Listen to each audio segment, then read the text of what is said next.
वंदे मातरम मित्रों। योग सत्र का 30वां दिन। 1 2 3 4 5 6 7 8 9 10। 1 2 3 4 5 6 7 8 9 10।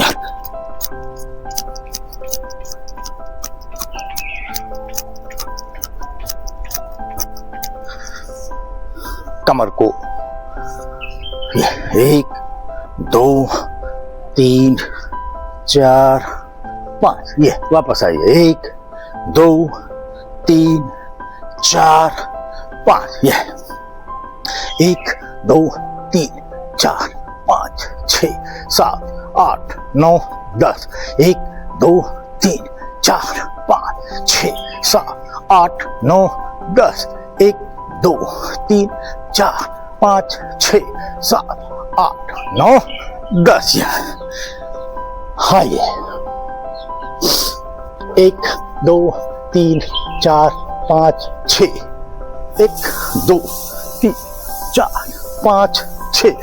1 2 3 4 5 6। वापस आइए। 1 2 3 4 5 6। ये पकड़ लिया, यहीं से हल्का सा मुड़ गया।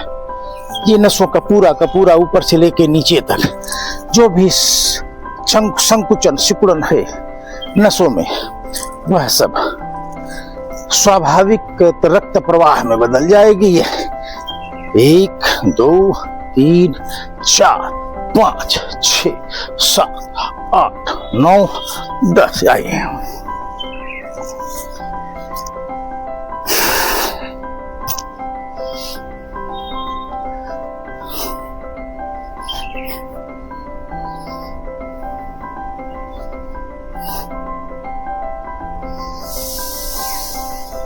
पंजे के ऊपर पूरे शरीर का वजन डालकर अनुभव करना, शरीर को रोकना।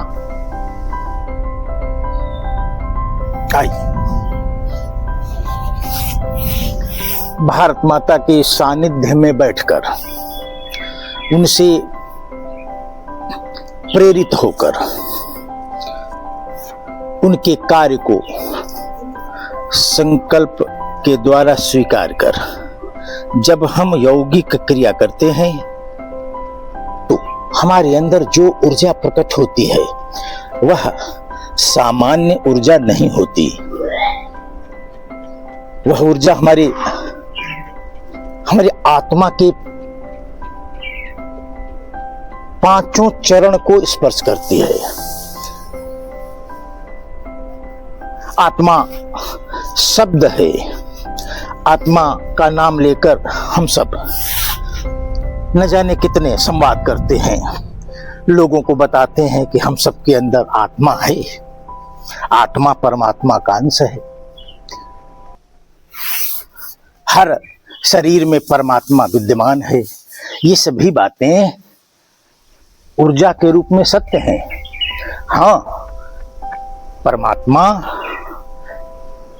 आत्मा के रूप में हमारे हृदय चक्र में बैठा है, लेकिन वह आत्मा का रूप क्या है? वह एक ऊर्जा का पुंज है जो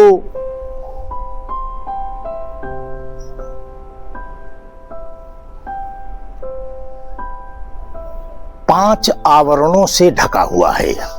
हम सब आत्मा तक सीधे नहीं पहुंच सकते।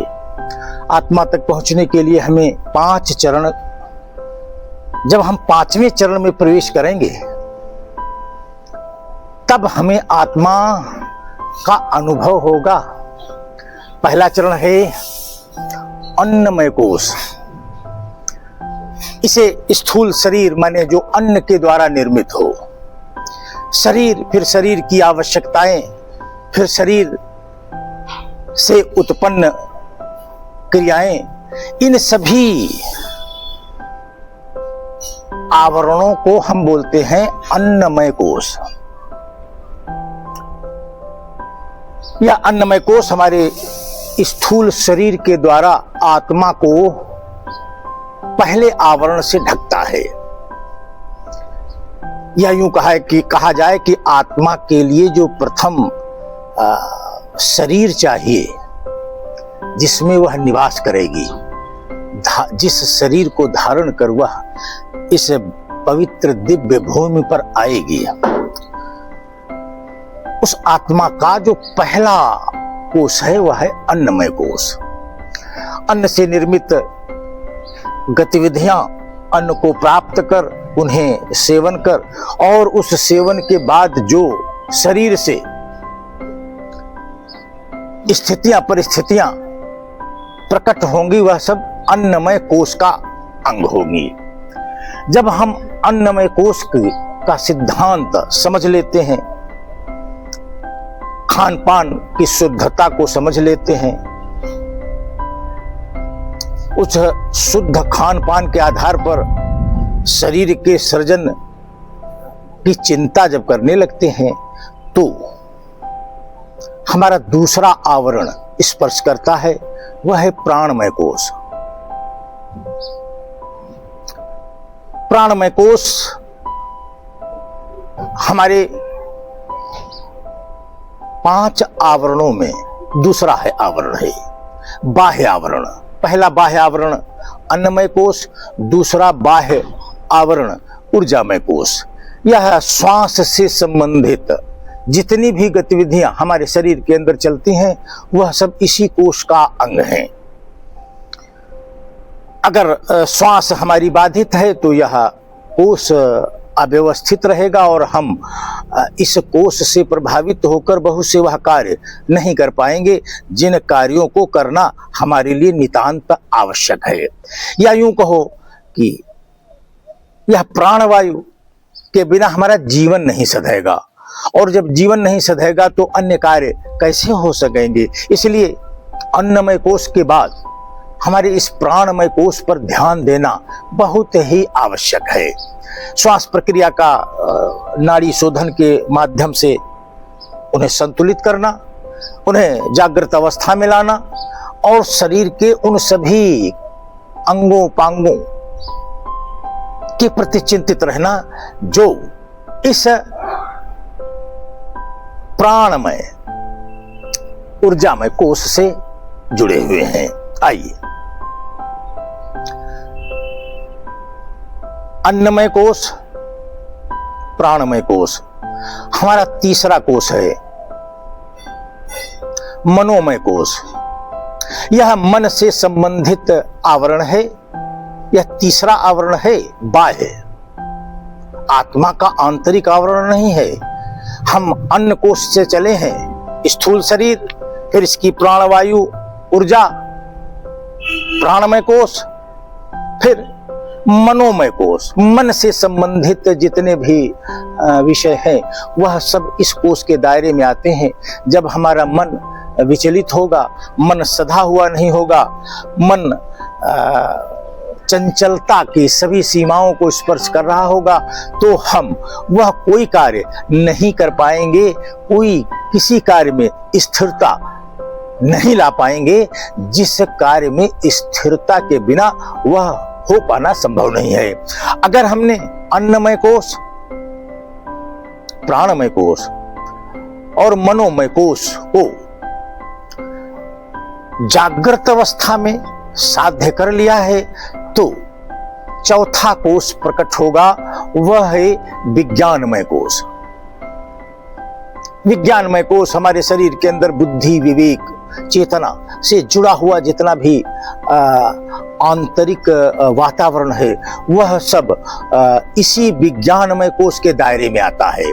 अगर हमारी बुद्धि, विवेक भ्रष्ट हो जाए, हमारा चित्त अशांत हो जाए तो हमारा यह कोष भी असंतुलित हो जाएगा और यह वह करने लगेगा जो हम समाज में स्वयं को खड़ा नहीं कर पाएंगे। आइए, इसके बाद हमारा विज्ञानमय कोष के बाद हमारा आनंदमय कोष, जहां पर आत्मा निवास करती है। अगर हम इन 5 आवरणों को पार कर आत्मा तक जाने का साहस रखते हैं तो हमें साधना करनी होगी मित्रों। आत्मा तक पहुंच पाने की कला जिसने सिद्ध कर ली वही पूर्ण मनुष्यता को प्राप्त हुआ।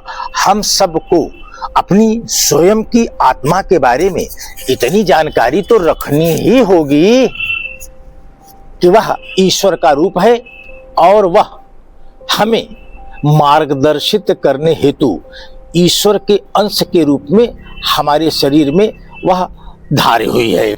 अगर वह धारण की गई है तो उसकी चिंता करना, उस तक स्वयं को ले जाना यह हमारा कर्तव्य है। लेकिन हम हमारे ही इस शरीर में आत्मा के निवास की जानकारी रखते हैं पर उस तक पहुंचने का प्रयास नहीं करते। उस तक पहुंचने के लिए धन संपत्ति वैभव संसाधन और समाज में आपके वैभव से काम नहीं चलेगा।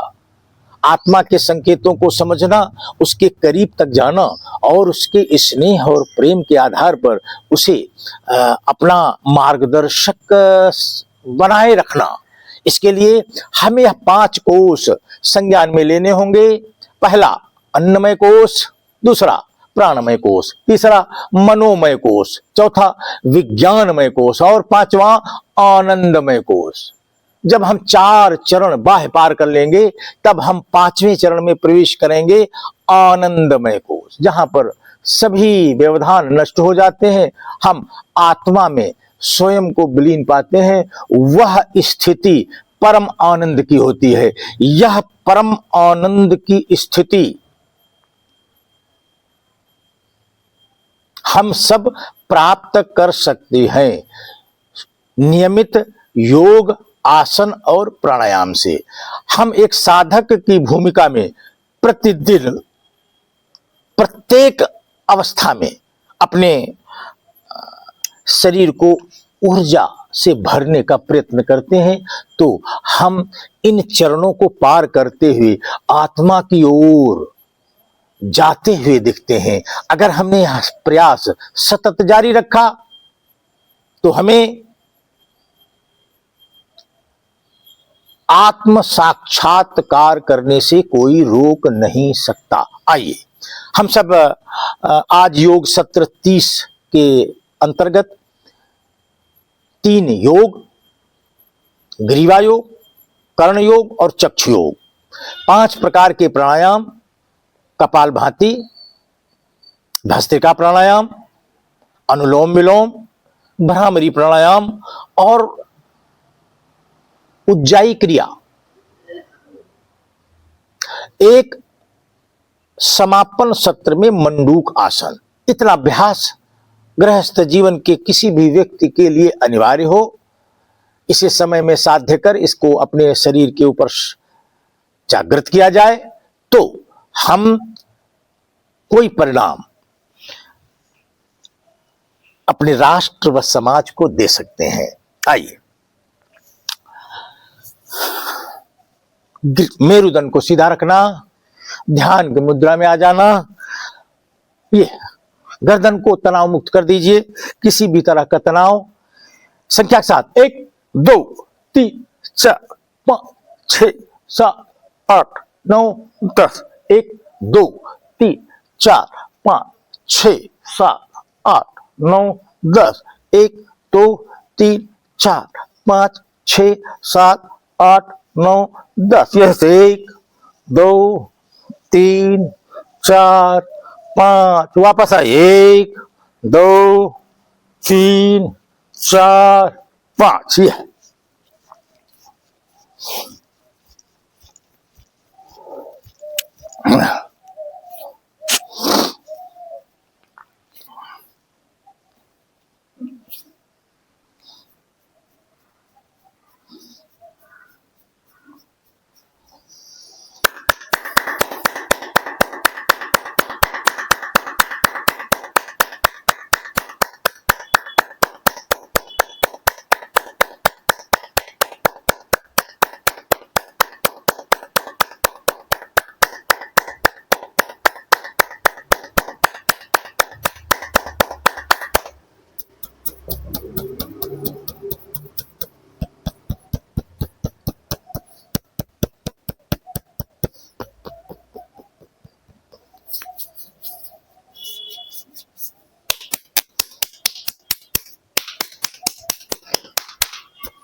बाईं गदेली मस्तक के मध्य बिंदु पर रखना, आगे से पीछे की ओर बल लगाना और आंतरिक बल से इसे रोकना। वापस आइए, यही क्रिया, वापस आइए, यही क्रिया, वापस आइए, यही क्रिया।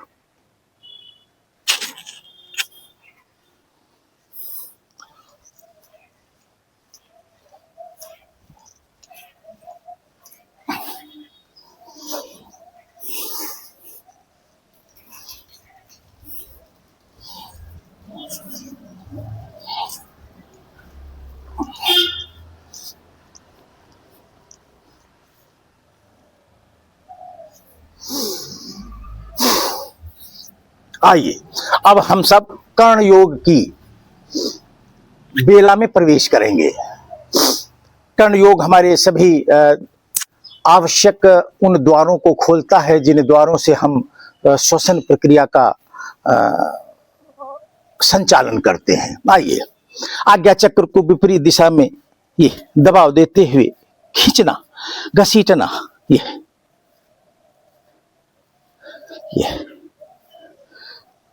इसकी सुप्तावस्था को जगाना। ये यहीं से 1 2 3 4 5 6 नाक के ऊपर घर्षण करना।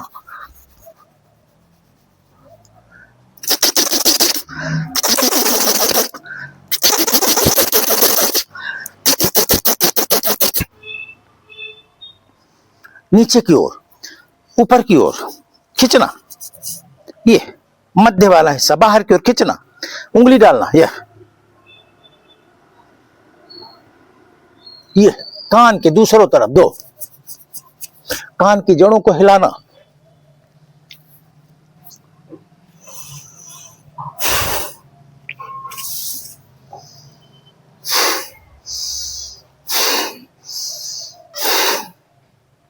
श्वास लेने वाले हमने इड़ा और पिंगला नाड़ी को सक्रिय कर लिया है।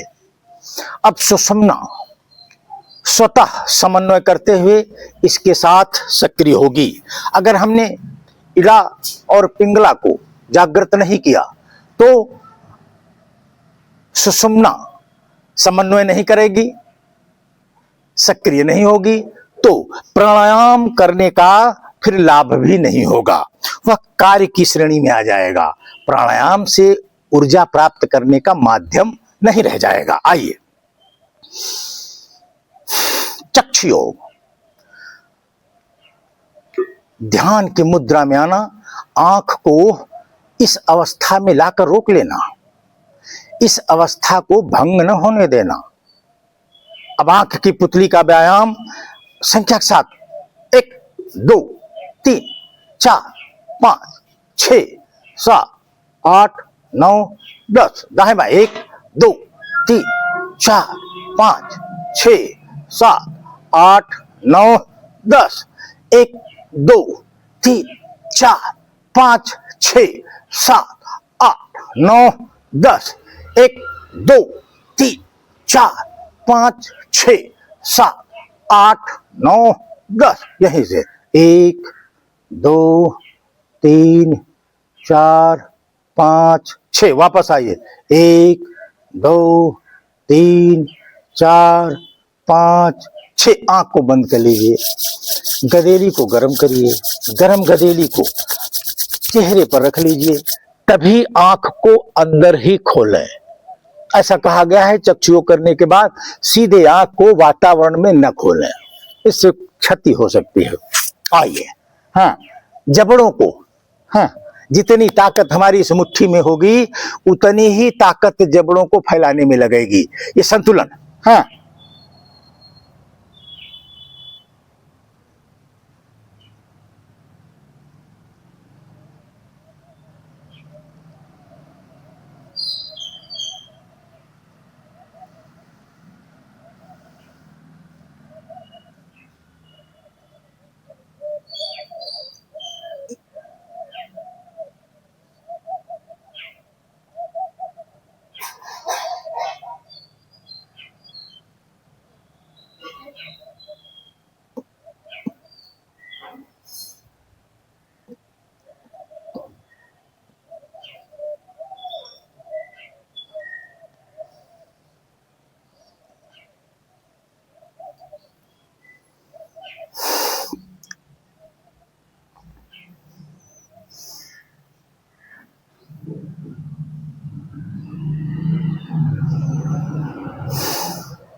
आइए, हमने 3 प्रकार के योग कर लिए हैं, ग्रीवा योग, कर्ण योग और चक्षु योग। अब हम सब प्राणायाम की बेला में प्रवेश करेंगे। प्राणायाम में पहला प्राणायाम है कपालभाति। विधि हम सबको ज्ञात है, इसे अपने ऊपर जागृत करना, प्राणवायु के साथ समन्वय बनाते हुए, अतिरिक्त कोई प्रयास न करते हुए हमें इस क्रिया को जागृत करना है। करो।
कपालभाति करने के बाद हमारी नाभि सतर्क अवस्था में आ जाती है। इसे यहीं पर रोक लेना, इसे ढीला मत करना। अगर हमने ढीला कर दिया तो हमारे इस प्रयास का कोई अर्थ नहीं रह जाएगा। हमें प्रत्येक प्रयास के बाद सावधानी करनी है।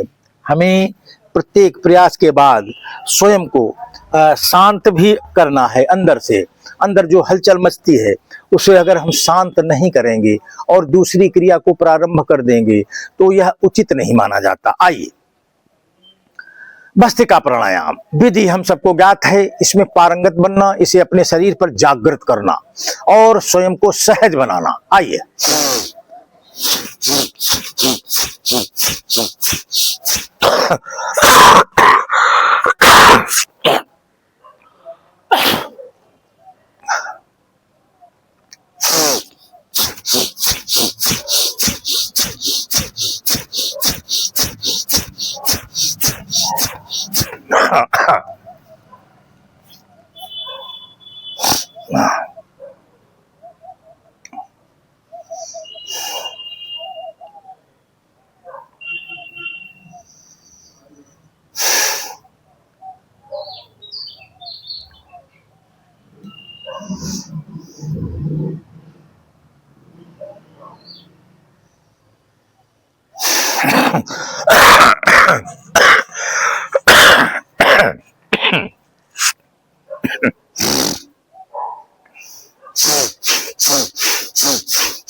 अंदर की हलचल को शांत करना।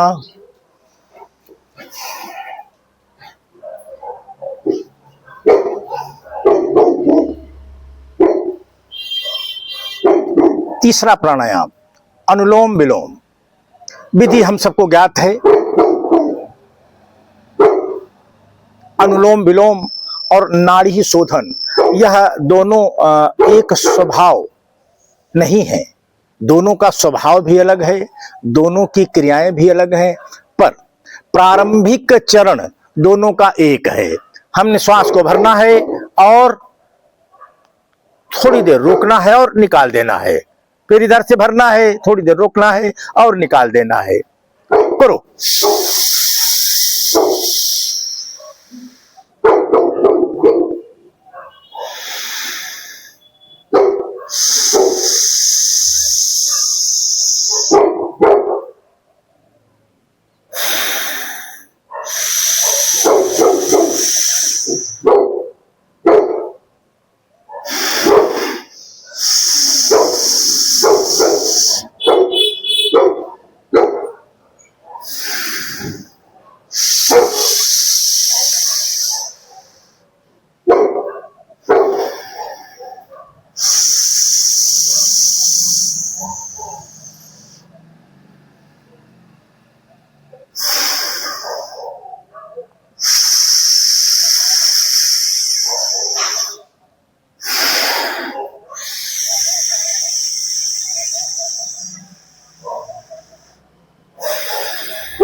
अंदर की हलचल को शांत करें।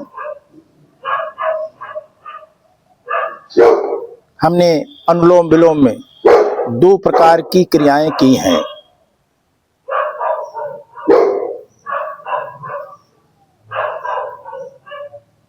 आइए, गदेली को गर्म करना। गरम गदेली को चेहरे पे रख लेना। गदेली को गर्म करने, रगड़ने से, घर्षण करने से जो ऊर्जा प्राप्त हुई है यह चेहरे में प्रवेश कर जाए, ऐसा प्रयास करना। आइए हम सब चौथा प्राणायाम, भ्रामरी प्राणायाम, यह हमारे सहस्त्रार चक्र को ऊर्जा से भर देता है, हमारे आज्ञा चक्र को स्वच्छंदता पूर्वक अपना कार्य करने की शक्ति प्रदान करता है। आइए, विधि हम सबको ज्ञात है। यह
आइए, अब हम सब 5वां प्राणायाम करेंगे, जिसे हम सब उज्जाई क्रिया कहते हैं। हमने प्रारंभ में भारत माता के सानिध्य में आत्मा के 5 आवरणों की चर्चा की थी। उन 5 आवरणों में 5वां आवरण जो है आनंदमय कोश, वह आनंदमय कोश इस उज्जाई क्रिया से और आनंदित होता है। आइए, श्वास को भरना और दाब कर निकालना, और जहां पर अंतिम बिंदु दबाव का हो वहीं से इसे उठाना है।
अंदर की हलचल को शांत करना,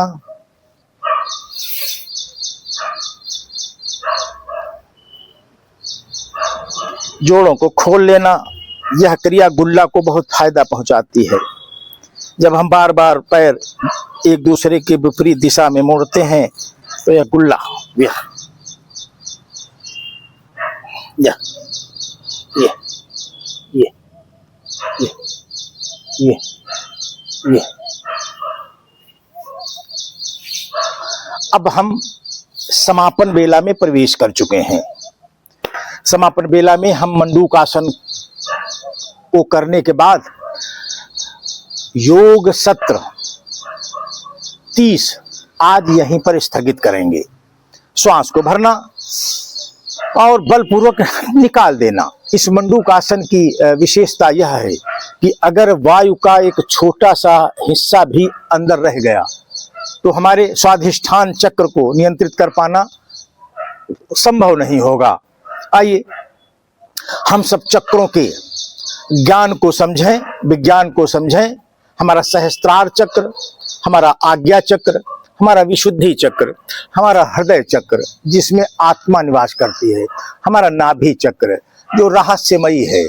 इस नाभि चक्र को खोलने का साहस अभी तक विज्ञान नहीं कर सकी है, पर हमारे योग शास्त्र में इस नाभि चक्र को नियंत्रित करने के, इसे उन्नत किस्म का बनाने के अनेक प्रयत्न प्रभावकारी दर्ज हैं, सिद्ध हैं। इसके बाद हमारा स्वाधिष्ठान चक्र, हमारा मूलाधार चक्र, हम मंडूकासन उस स्वाधिष्ठान चक्र को दबाव में लेकर करते हैं, जहां पर मानव जीवन की अमूमन 95%, 90% चेतना यही अटकी रहती है, इससे ऊपर आती ही नहीं है। तो हम मानव जीवन का सोपान कर ही नहीं पाते हैं। विचार शून्य मानव रूपी कीड़े मकोड़े बनकर यहीं पर बजबजाते रहते हैं, काम वासना में रत रहते हैं। चेतना के दायरे में जब आते ही नहीं हैं तो परिणाम क्या दे पाएंगे? सिर्फ बातें कर लेंगे, दूसरों को बहकावे में आकर अपनों से लड़ लेंगे, पर कोई विवेकवान कार्य नहीं कर पाएंगे। श्वास भरना, निकाल देना।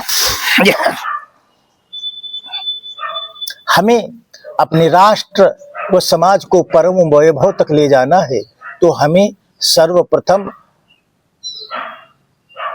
रुग्णता से मुक्ति पानी होगी, संकीर्ण मानसिकता से मुक्ति पानी होगी, समाज को समरस बनाना होगा, अपने कुटुंब को प्रबोधन के जरिए खड़ा करना होगा, अपने राष्ट्र के पर्यावरण का संरक्षण एवं संवर्धन करना होगा, अपने स्व को जगाना होगा। हमारा स्व भारतीय नववर्ष विक्रम संवत है जो वर्तमान में 2082 है। काल युक्त संवत्सर जिसका नाम है। अब वापस आइए।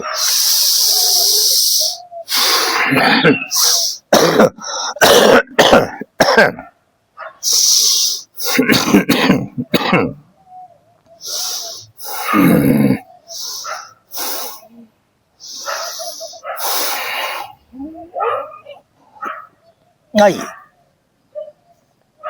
मंडूकासन करते समय सामने बाज जैसी दृष्टि, शरीर पूर्ण संपूर्ण नियंत्रण में, कहीं कोई शिथिलता नहीं।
नाभि चक्र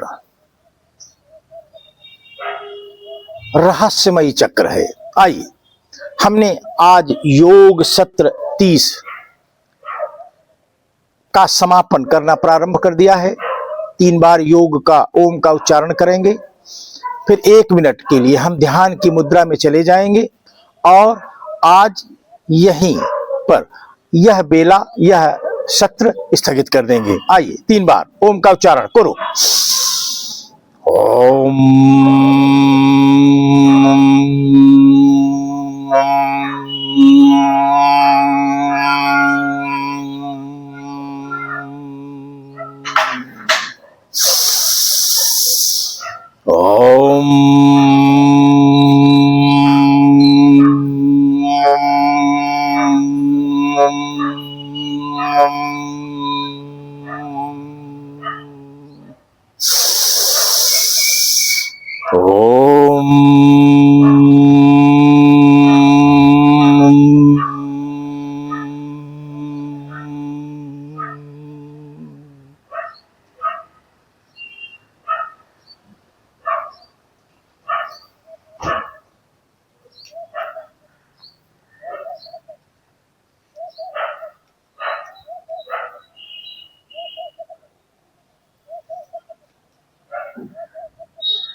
आइए, गदेली को गर्म करना, अपने चेहरे पर रखना, अपने चेहरे को बड़ी ममतामयी भाव से स्पर्श करना, अनुभव कुछ करना।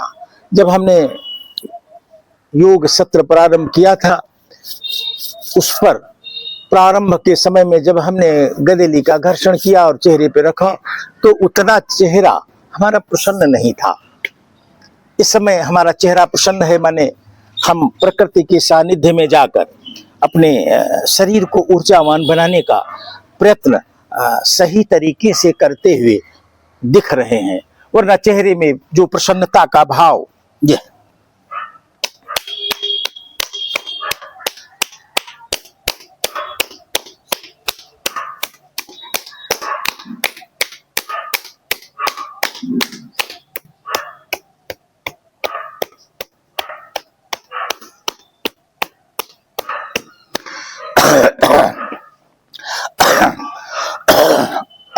आज की बेला सत्र यहीं पर समाप्त है।